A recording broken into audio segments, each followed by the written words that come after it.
Alright folks, welcome back. We got another puzzle today. It's a hard puzzle. So, it's going to be that kind of puzzle. Okay, cool. Well, looking at some symmetry here, there's some lines. I see these 4s already giving us a solution for a 4. I see 7s looking nice. I see 9s looking nice. This line here in the middle is beautiful. This has a double pattern here as well. See, these 4s are going to help us with the resolution right here. So we've got a line right here. See, this 3 comes through and the 7 comes through. So they're going to be over here somewhere. Oh, there's a 7 right there. And then there's this nice line here with a 7 and a 7. So this 2 comes in with a nice line. So lots of patterns. I like looking at the patterns. If you feel like you'd like to join along, feel free to pause it, print this off, or jot it down on a little notepad. I used to do that on like kind of an Etch-a-Sketch. I'd have a pattern for the game, and then I just write the numbers in when I'm ready, and then I go along. So, shall we get started? Let's do it. All right. So we did notice a lot of 4s. So this 4 through the center, this 4 down the right, this 4 across the top. It's going to give us a 4 right there. Now up here in the mirrored side, if you will, we've got a 4 in the bottom row and a 4 through the center row. So this is actually the only spot left for a 4 there. We do have a center down the center column and the right column and the center row for this cube. I saw those 7s. So that's going to help us out with this 7. Okay, now we do have 4s that'll help with this center cube here. We got a 4 across the top and a 4 across the bottom. Only one spot left for the 4 here in this center cube. Now in this bottom left cube, we have a 4 down the center, a 4 down the left, 4 across the top, and 4 through the center. Only one spot left for a 4. And folks, that is the 4s for the game. That is it. All the 4s are done. Yay, we can finish. No. Got to be careful about getting excited too fast, because then they like to swarm us, make us pay for that celebration. Yep. All right. Okay, so let's look some more here. Okay, I'm just kind of letting my mind do some wandering. I'm going to start looking. I see a lot of pairs, which are great. I just need to mark them if I'm ready to mark them. I think I'm ready to start marking some pairs, maybe. I should keep my cursor off of there so I can see the whole map.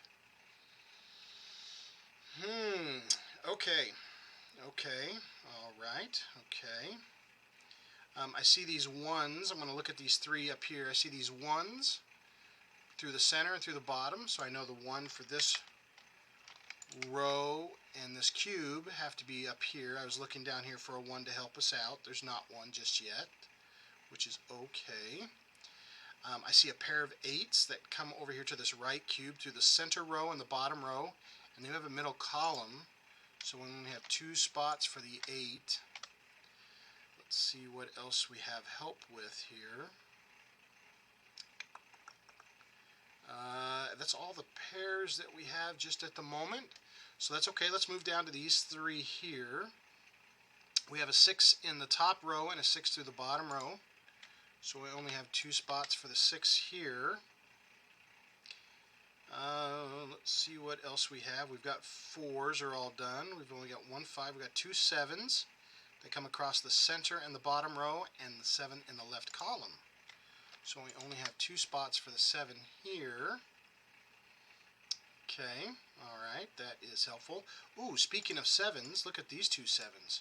7 through the left, 7 through the center, and a 7 through the top. There we go. I was looking for a 7 up here, and I just looked over to the left and, of course, saw those 7s. So we now have a 7 across the top row and the middle row. And now we have our 7 marked up here. Okay, so now all of our 7s are marked or completed. Okay. Let's see here. We've got our 4s all marked. We've got our 8s. Oh, look at that. We have an 8 across the bottom row, 8 through the middle row. Only 1 spot left. That gives us a solid 8 right there. All right, and then we do have an 8 down the right, 8 down the left, so we only have 2 spots for the 8 in this bottom cube. Okay, now see this 1? Remember how we did the 1 up here? It looks like this 1 is doing the same thing because you can't have another 1 in this cube. So for this row, has to be here or here. Now in these hard and very hard puzzles, there's a crisscross pattern. That's what it just created right there. So no matter what, if this is a 1, then this is a 1. If this is a 1, this is a 1. So our center column and our right column, 1s are complete. So even though there's nothing specifically down here and here that go across, in the center cube, I cannot have a 1 in the center row column, center column, or the right column. It has to be in one of these two. Now here's a really cool feature, folks. Look at this. See this 1 here in the left column and this 1 in the center column? So that means our 1 has to be in this lower region. So now we have another crisscross pattern that says no 1 in the center row, no 1 in the bottom row, and we have a physical 1 in the center column. So using these crisscross patterns, we now found a physical 1, which now helps us with the center cube. We have a 1 in the left, a 1 through the center, and a 1 through the middle row, only leaving 1 spot left for the 1. Woo! Wasn't that fun? Okay, so we were using multiple patterns to create another pattern to get us a solution. And that's what these harder puzzles do. They give us patterns to give us patterns. So we've got to pay attention to those. Now I notice these 2 9s here, because I'm looking at this cube here and I just saw a pattern here. This 9 comes through the center row and this 9 comes through the bottom row. So our 9 has to go here in this cube, only spot left for it, which now means this is our only 8. Okay, that's the only place that our 8 can go because we already had that marked out. Now we only have 2 numbers left here in this column. Anytime there's only 2 or 3, I always check to see what they are. We've got a 1, we need a 2, and we need a 3. Well, we've got a helper 3 right here in this cube, so this one has to be our 2. This one has to be our 3. Bada boom, bada bing, just like that, folks. Alright, now we only have 2 left in this particular cube. We've got a 1, we need a 2, 3, 4, 5, 6, 7, 8, and we need a 9. Do we have anything else to help us with a 2 or a 9 in the right or the left column? Nope. That's okay though. The neat thing about it is it's double locking these 2 cells. That tells me that the other number here is going to be a 3. 1, 2, yep, we're missing a 3 here in this row. And look at that, we've got a helper 3. So no 3 here, no 3 here. This is the only one left for a 3, which means this one here is now the only one left for a 6. Now this 3 comes up to the right, this 3 comes up to the left to help us with this 3 across the top. It means this is the only spot left for a 3 in this cube, which gives us the 7 resolution, which cascades now and gives us this 7. And then I'm going to go ahead and clean up my pencil mark. I get in so much trouble for not cleaning up my pencil mark because I confuse myself later on. Alright, so we're going along here. Now we have 2 numbers missing here. We've got a 1, a 2, a 3, a 4. We need a 5 and then a 6. So we need a 5 and a 6 in these 2 spots. Okay, so let me write those in so I don't forget what they are. 5 and a 6. Alright, sorry folks, I had to pause that for a moment and look at my phone.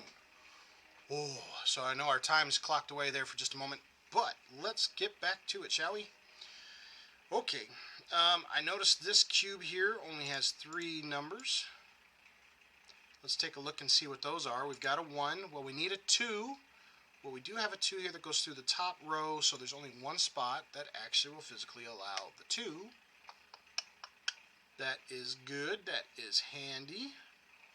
Alright, we've got a 3, we've got a 4, we need a 5, and we need a 9. A 5 and a 9, and there's nothing vertically in the right column or the left column that can help us. So we will mark down our numbers, 5 and a 9, 5 and a 9, and that tells us that our number we're missing here is a 3.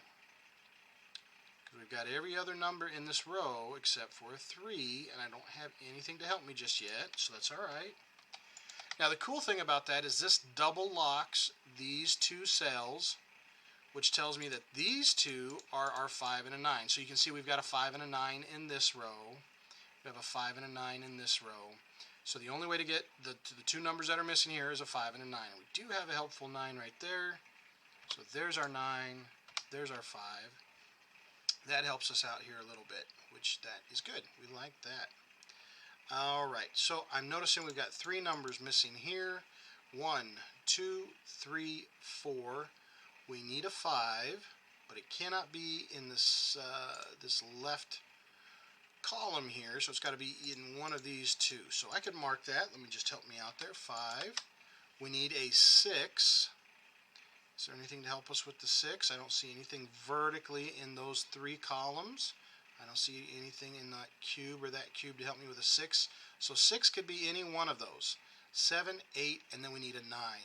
Okay, well this is going to help us out because this 9 says you cannot have a 9 in these two spots right here, which means this is the only one left to have a 9 in this row, which means there's our 5, which means the only number we're missing now is our 6. Now this 9 helps to cascade. This can't be a 9 anymore, so it has to be our 2. That one has to be our 9. Very good. Now we have 2 numbers missing here. Just double checking, making sure I did not cascade another number that I just missed. Alright, we've got a 1, we've got a 2, we've got a 3, we've got a 4. So I still need a 5, and it looks like I need a 6. Well, there's our 6 right there. So there's our 5, and there is our 6. Now this cube here only has one number left, which is that 5. 1, 2, 3, 4, 5, 6, 7, 8, 9. So we've got our 5. That is helpful. We like that. Okay, and now we've got 2 numbers down here that we're missing. We have a 1, and we do not have a 2 or a 3. So we need a 2 and a 3, and we've got this helpful 2 right there. 2 and a 3. That is good. Okay. Alright, so now what do we have that can help us along the way? We've got 3 here. We've got 3 here. 3 here. And 3 here, and 3 here. We've got lots of 3s all over the place. So let's just pick one. Let's go vertically. I've been having fun with the vertically here. So we need a 1, and we already know it can't be here, so we have our 1 down here. Alright, so we've got a 2. We need a 3. This one could be a 3. This one could be a 3. Oop, my fat finger to 2 in there. But this bottom one cannot be a 3 because we got a 3 already. Okay, 4, 5, 6, 7. Alright, so the other number we're missing is an 8. Well, look at this. No 8 can go here, and no 8 can go here. So this is actually the only spot that can be an 8, which only leaves us a 1 and a 3. That helped us out pretty darn good. Alright, now we can find out what these 2 numbers are that we're missing in this row, because there's only 2 numbers missing. We got a 1. We need a 2. Well, there's our helpful 2 right there. 2, 3, 4, 5, 6, 7, 8, and we need a 9. That's our last number that we're missing. Very good. So we've got a 5, 6, and an 8 across the top. And we have a 1 and a 2. Let's jot those fellers in. So we have a 5. So this one here could be a 5. It could be a 6, or it could be an 8. This one has to be a 5 or a 6. Now this one cannot be a 6, but it could be a 5 or an 8. Okay, this is where I get myself caught up into trouble, where I don't make sure I got to get all the possibilities, okay? All right, so let's look at where we got. Oh, we got 2 right here. We know this one could be a 1. Now this one cannot be a 1, so pshwing. There we go. See, we put that 1 in. I did not clean up my pencil mark. I told you I messed that up. And so we've got a 1, a 2, and we need a 3 in this row. Only one spot left. There's our 3. Now here, that's going to cascade up, so this one has to be our 3, which means this one has to be our 1, and this 1 is going to cascade up and say, here's our 1, so that has to be a 2. Now we only have one number missing here in this row, column. 1, 2, 3, 4, looks like a 5. Great, now that cascades over here to a 6 is going to be there, which means this has to be our 5. Now I'm going to clean up my 5s here, take a 5 out, take a 5 out. Well, the only number left that can be here is an 8, and the only number left that can be here is a 6. Very good. Very, very good. So we are whittling down some numbers here pretty fast, folks. Alright, so we've got 2 numbers missing here in this bottom cube. 1, 2, 3, 4. We need a 5. Well, we've got a 5 here, so it can't be here. So there is our 5, 6, 7, and we need an 8 and a 9. So this cube is done. Now we put a 5 in, so that means this one has to be our 9, which means this has to be our 5. We've got 2 numbers missing if we go vertically, but we only have 1 if we go horizontally. This one looks like our 2. 1, 2. This one here, 1, 2, 3, 4, 5, 6. There we are, folks. So a little about 15 minutes on that one. We used that crisscross pattern. We were very good with our pencil marks. I only messed up once. My own pencil marks messed me up more times than I want to count. But there we go. We've got it. So please feel free to pause it at the beginning, print it off, join along. Please feel free to leave comments, suggestions, and challenges. I do enjoy them all. And I hope you guys are having a good day. Thanks for watching. Catch you next time.